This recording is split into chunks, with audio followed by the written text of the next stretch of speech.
আসসালামু আলাইকুম। কেমন আছেন সবাই? আশা করি কাছে দূরে যে যেখান থেকে আমার ভিডিওটি দেখছেন অথবা শুনছেন সবাই ভালো আছেন।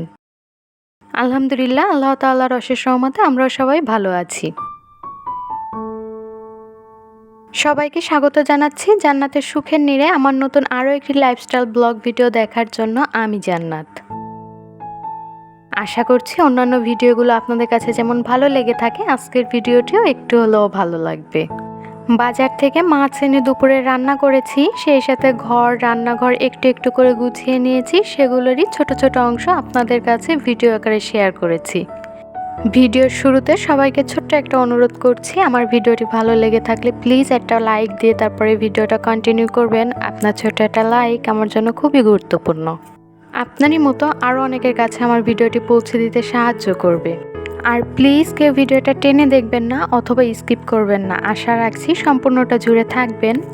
সকালবেলা নাস্তা করেছি, সেই সকল প্লেট বাটি এখন ধুয়ে নিচ্ছি। এখানে কিছু কাপ ছিল আর সেই সাথে কিছু প্লেট আর পিস ছিল, ওগুলোই এখন পরিষ্কার করে নিচ্ছি। গত 4-5 দিন থেকে আমাদের এখানে বিদ্যুতের যে পরিমাণে সমস্যা করছে সেটা কাউকে বলে বোঝানো যাবে না। সকালবেলা কারেন্ট যায় আর সন্ধ্যার দিকে কারেন্ট আসে, দেখা যাচ্ছে কি কারেন্টটা আবার রাতের দিকেও চলে যাচ্ছে। তো এভাবে করে না আমি ঠিকমতো ভিডিও দিতে পারছি না, এতে করে আমার যে টাইমটা ছিল একদমই এলোমেলো হয়ে গিয়েছে। আশা করছি সবাই একটু বুঝতে পারবেন। তো এখানে প্লেট বাটি পরিষ্কার করার পরে আমি নিজের জন্য একটু কফি করে নিচ্ছিলাম। আজকে সকালে চাটা খাওয়া হয়নি, আর চা ছাড়া তো আমার দিন চলবেই না, যার জন্য একটু কফি করে নিলাম। ঝটপট একটু খেয়ে তারপরে অন্যান্য কাজগুলো করে নিব। গতকালকে বিছানা চাদর তুলেছিলাম, তো ওইটা আর পরিষ্কার করিনি, গতকালকে বৃষ্টি হয়েছিল। তা আজকে একবারে চাদর আর ওর বাবার কিছু কাপড়, সেই সাথে ওর আর আমার কিছু কাপড় দিয়ে একবারে পরিষ্কার করে ছাদে মেলে দিয়ে আসছি। কাপড় শুকাতে দেওয়ার পরে রুমটাকে পুরো গুছিয়ে মেয়ে স্কুলের উদ্দেশ্যে চলে গিয়েছিলাম। এরপরে কিন্তু আর কোনো ভিডিও ক্লিপ নেওয়া হয়নি, এটা স্কুল থেকে আসার পরে। এখন আমি কিছু ডিম ধুয়ে নিচ্ছি, ওর বাবা এর ভিতর এসে এই ডিমগুলো আর সেই সাথে একটা মাছ কিনে দিয়ে গিয়েছে। এখানে প্রায় 20টার মতো ডিম ছিল। এবার না হাঁসের ডিম নিয়ে এসেছে। হাঁসের ডিমটা আমার খুব বেশি একটা খাওয়া হয় না, কারণ বাবা মেয়ে দুজনেরই প্রচুর পরিমাণে অ্যালার্জির সমস্যা রয়েছে। আমার কিন্তু কোনো সমস্যা হয় না, তবে ওদের জন্য ওদের কথা চিন্তা করে আর কি খাওয়া হয় না কখনো।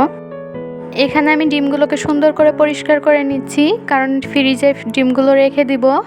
আর আমি ফ্রিজে কিন্তু কখনোই অপরিষ্কারভাবে ডিম রাখি না, কারণ অন্যান্য খাবার থাকে, সবজি থাকে। আর এই অপরিষ্কারভাবে ডিমগুলো রাখলে এর গায়ে কিন্তু প্রচুর পরিমাণে জীবাণু থাকতে পারে, সেই ভয়ে কখনো এমনি ডিমগুলো রাখি না। সবসময় চেষ্টা করি একটু ধুয়ে নেওয়ার জন্য। আর ধোয়ার ক্ষেত্রেও কিন্তু আমি একটু সাবধানতা অবলম্বন করি, কারণ আমি ডিমটাকে অনেকক্ষণ ভিজিয়ে রাখি না, আমি সাথে সাথে দিয়ে ভালো করে ধুয়ে তারপরে শুকিয়ে নেই। এই যে এখন ডিমগুলোকে আমি শুকাতে রেখে অন্যান্য কাজগুলো করব। ওই কাজগুলো করতে করতে এদিকে আমার ডিমগুলো কিন্তু শুকিয়ে যাবে।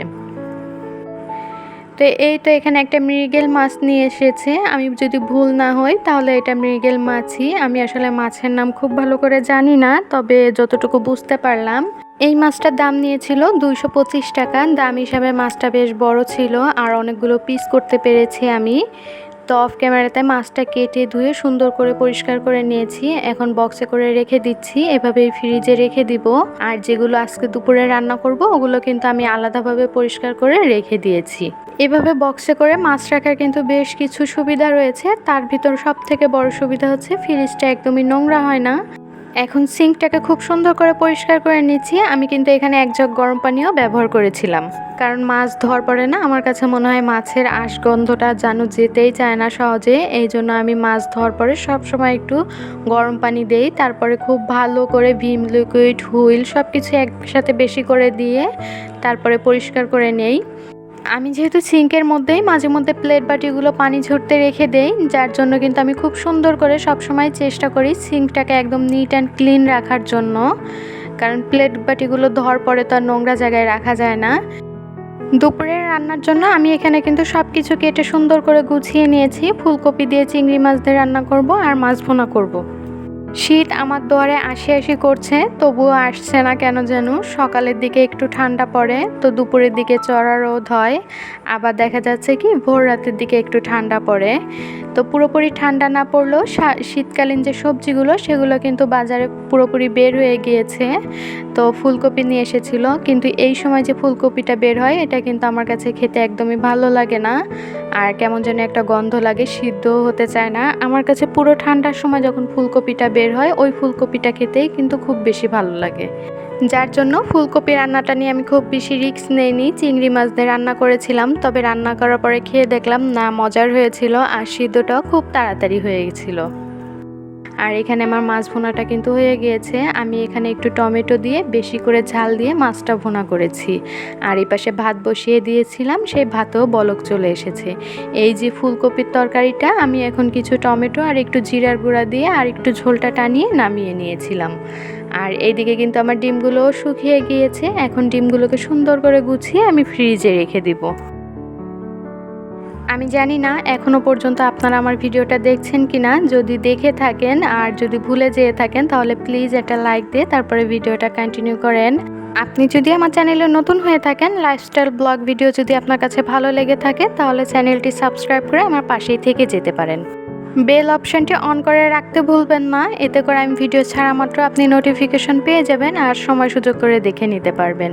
এই ভিডিওটা খুব বেশি ভালো লেগে থাকলে চাইলে আপনার ফ্যামিলি অ্যান্ড ফ্রেন্ডসদের সঙ্গে শেয়ার করতে পারেন। আপনি যদি কাজগুলো অলরেডি করে থাকেন তাহলে আপনাকে অসংখ্য ধন্যবাদ। রান্না শেষ করেছি, পুরো রান্নাঘরটাও গুছিয়ে নিয়েছি, ভাতও কিন্তু হয়ে গিয়েছে। এখন মা মেয়ের জন্য দুপুরে খাবার গুছিয়ে নিব।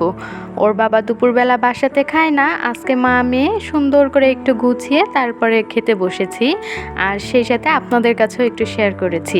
কেমন লেগেছে অবশ্যই কমেন্ট করে জানাতে ভুলবেন না। তো আজকের ভিডিওটা এ পর্যন্তই, সবার সুস্বাস্থ্য কামনা করে এখান থেকেই বিদায় নিচ্ছি। কথা হবে অন্য কোনো ভিডিওতে। আল্লাহ হাফেজ, আসসালামু আলাইকুম।